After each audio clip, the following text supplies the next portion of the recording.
বাংলাদেশের সুদর্শন পুরুষ এডলব খান সে কিন্তু চলচ্চিত্রে কিন্তু অভিনয় নিচ্ছে।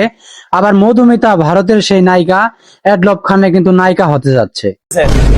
বাংলাদেশের এডলব খান আর বাংলাদেশের কিন্তু ডেন্ডি খান দুজনে কিন্তু সমান মনে হয়, সেই বিষয়টাও আপনারা দেখতে পারবেন। একদিকে এডলব খান, আর একদিকে মধুমিতা, আর একদিকে রুমি খান। রুমি করিম মানেই তার একটু ভিন্ন। রুমি করিমের তো অবশ্যই পার্থক্য থাকবে, এডলব খান আর মধুমিতার থেকেও তো পার্থক্য থাকবে, কারণ সে ভিন্ন রকম ডুপ্লিকেট। রুমি করিম মানেই ওইটা সবার চাইতে আলাদা হয়। শুধু আলাদা না, অন্য কিছু আলাদা হয়ে গেলেও কিন্তু সমস্যা নাই। সিদ্ধান্ত ফাইনাল। আজকে যাদের নাম আমি উল্লেখ করেছি তাদেরকে কিন্তু আজকে হাগায়া ছাইরা দিব। এডলব খান বাংলাদেশের এক চলচ্চিত্র নায়ক, যে শাকিব খানকে পিছনে ফেলে যাচ্ছে, অথচ তার অভিনয়, তার চিত্র দেখে কিন্তু অনেক মানুষ কিন্তু থুতু দিচ্ছে।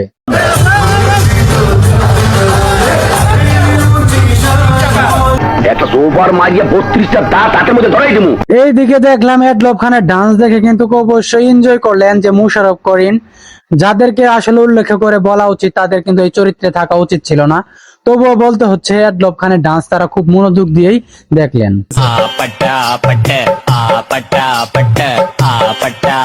মনোযোগ দিয়ে যেহেতু এডলব খানের ডান্স দেখলেন, তাহলে মন ধন কিন্তু অবশ্যই কেড়ে নিয়েছেন। সেই এডলব খান নাকি এখন চলচ্চিত্রে অভিনয় করবে, নায়িকা মধুমিতা কিন্তু রেডি।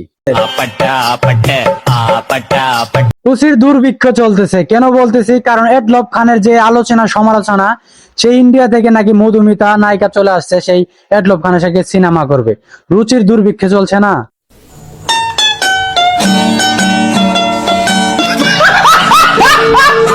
বিসি ছাড়া সেই এডলব খান কিন্তু নায়িকা পেয়ে গেলেন মধুমিতা। আসলে দুর্ভিক্ষ চলতেছে কোথায়? কারণ সেটা হচ্ছে কাজের। কারণ অভিনেতারাও কিন্তু এখন দুর্ভিক্ষের মধ্যে পড়ে গেছে, কারণ তাদের কিন্তু কাজ পাচ্ছে না। অভিনেতা ঠিকই রয়েছে কিন্তু কাজ কিন্তু পাচ্ছে না, সে কারণে কিন্তু খাওয়া দাওয়া ভালো হচ্ছে না। এখন মানুষ অভিনেতা কোনবার দেয় নাই, যেমন মন চাই তেমন হোক, নায়িকা কিন্তু এখন রেডি। ওপার বাংলার জনপ্রিয় অভিনেত্রী মধুমিতা সরকার অভিনীত গুলশানের চামেলি সিনেমায় গুরুত্বপূর্ণ একটি চরিত্রে অভিনয় করছেন সুদর্শন অভিনেতা এডলব খান।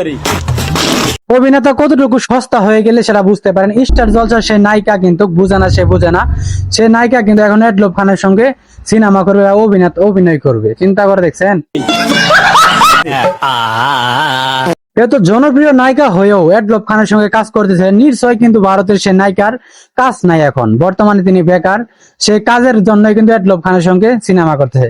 ভাবা যায় যে এডলব খানকে নিয়ে আলোচনা সমালোচনা মানুষ করে, আবার সে নাকি সিনেমা করবে।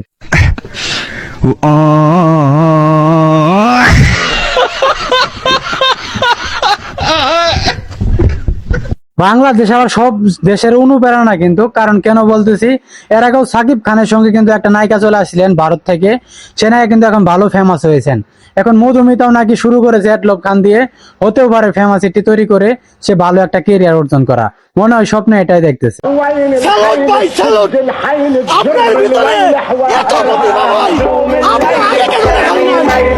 এখন যাই হোক, যে সিনেমায় আপনারা দেখতে পারবেন এখানে নায়িকা কোনটা নায়ক কোনটা বোঝা বড় দায়।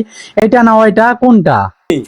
বাংলাদেশ মানে বিনোদন, আর বিনোদনের জায়গায় এডলব খান কিন্তু সেরা। কারণ এডলব খান কিন্তু আসলে মেয়েদেরকেও কিন্তু অবশ্যই আশীর্বাদ দিচ্ছে তারাও যেন ভবিষ্যতে নায়িকা হয়। ভিডিও করতে করতে আরেকটা দৃশ্যের সঙ্গে প্রমাণ হয়ে গেল এডলব খানের চেয়েও বড় নাকি সে রুমিন খান। চিন্তা করে দেখছেন, বাংলাদেশ মানে বিনোদন। এডলব খানের দিন শেষ, তার দিন শেষ। এই বেচারাকে দেখে মনে হচ্ছে যে আমাদের জায়েদ খান কোথায়, যে রুলেক্স ঘড়ি পরতো, সেই রুলেক্স ঘড়ির মতো কিন্তু তিনি বেলও প্রমাণ করে দিচ্ছে বেলটা কোন দেশ থেকে নিয়ে আসছে। বাংলাদেশ মানে ভাই বিনোদন। কারণ বাংলাদেশের মানে আলোচনায় থাকার জন্য কত কি যে প্রকাশ করে তারা, আর আমরা তাদেরকে নিয়ে রুস্ট করি, সে অপেক্ষায় থাকে কিন্তু তারা। বেলটাও আমি দেশের বাইরে থেকে পারচেজ করেছি। এই বেচারা আর জায়েদ খানের সঙ্গে কোনো তুলনা নাই, কারণ পার্থক্য একদম নাই। কারণ সবাই সমান, জায়েদ খান আর এই বেচারা দুজনই সমান। তো এদের নিয়ে আর কি বলবো, কারণ নিজের সিগনেচার দিয়ে নাকি নিজের ড্রেস তৈরি করে। চিন্তা করছেন? এই ড্রেসটা সম্পূর্ণ আমার সিগনেচার ডিজাইন। দাম আর কি বলবে, জায়েদ খান নিজেও দাম বলে না। কারণ জায়েদ খানও বলছিল যে রুলেক্স ঘড়ি বাইরের দেশের, আর সে নিজেও কিন্তু বলতেছে দাম বলা নিষেধ। দামটা নাই বলি, আমি কখনো দাম বলি না, সবাই জানে। তার পোশাকের দাম আর কি বলবো, গুলিস্তানে এর চেয়ে ভালো ভালো পোশাক পাওয়া যায়। তার পোশাকটা একটু হাতের ধরে দেখবেন, কালো ছাতা রয়েছে, সেই ছাতার মানে কাপড় দিয়ে কিন্তু বানানো হয়েছে। ये क्या बक रहे हो मादरचोद? এই হাল্লার বউ হাল্লা কিন্তু কাম কি করছে, কারণ সে অ্যাওয়ার্ডে ভরপুর হয়ে গেছে, সে অ্যাওয়ার্ড রাখাই বলে জায়গা নাই। চিন্তা করে দেখেন কত বড় সেলিব্রিটি, এদের মতো সেলিব্রিটি থাকার জন্য বাংলাদেশ গর্বিত আজকে। রুমি করিমের বাংলাদেশ। রুমিন খান সে তার বাংলাদেশ নাকি, তাহলে আমাদের কি, আমরা বাংলাদেশে ভাড়াটিয়া। তারেক রহমান বিভিন্ন কার্ড দিলে কিন্তু আমরা চলে যাবো মিয়ানমারকে, আর মিয়ানমারকে আপনারাও চলে যান, কারণ এই দেশে থেকে কি করবেন, এত কষ্টের ভিডিও, তবুও সাবস্ক্রাইব নাই, লাইক নাই, শেয়ার নাই, কার জন্য এগুলা করি। তো আর কি চাইয়া দেখেন, কি আর কি দেখবেন, লাইক সাবস্ক্রাইব করলে অবশ্যই থাকেন। তো আজকে ভিডিও এখানেই শেষ। আরে এরা কারা, কোত্থেকে এলো এরা?